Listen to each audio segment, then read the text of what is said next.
আমরা বিশ্বাস করতে পারি যে আমরা অস্তিত্বশীল আছি পৃথক সত্তা হয়ে, কিন্তু সেটা শুধুমাত্র বিশ্বাস, বাস্তবতা নয়। এবং যখনই বিশ্বাস বাস্তবতার বিরুদ্ধে যায় সেটা তৈরি করে দুর্ভোগ, কারণ আপনি যাপন করছেন এমন কিছু অনুসারে যেটা আসলে প্রকৃত বাস্তবতা নয়। আপনি ভুলের দিকে যাওয়া শুরু করেন। যখন আপনি প্রকৃত অবস্থা অনুসারে জীবন যাপন করেন সেখানে কোন দুর্দশা নেই, স্বর্গীয় আনন্দ সেটার পরিণতি। যদি পাতার চৈতন্য থাকে, পাতা চিন্তা করা শুরু করতে পারে সে আলাদা, সেপারেট, যেটার জন্য বৃক্ষের করণীয় কিছু নেই, সেটার জন্য তার নিজস্ব পথ পেয়ে যাবে।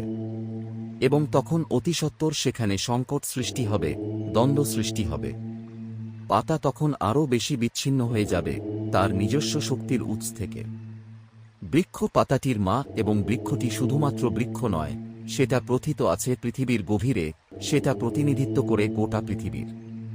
এটা শ্বাস প্রশ্বাস নেয়, এটা প্রতিনিধিত্ব করে গোটা আবহমণ্ডল, এটা সংযুক্ত সূর্যের সাথে এবং দূরবর্তী তারার সাথে।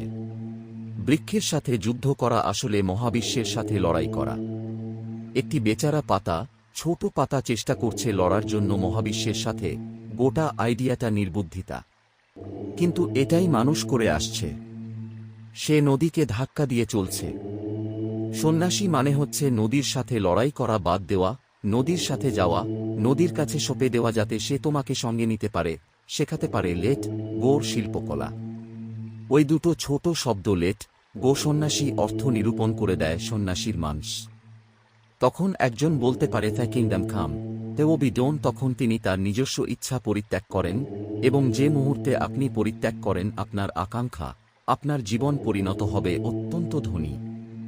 হঠাৎ করে সমগ্র আপনার সাথে, এবং আমরা বিজয়ী হতে পারি তখনই যখন সমগ্র আমাদের সাথে।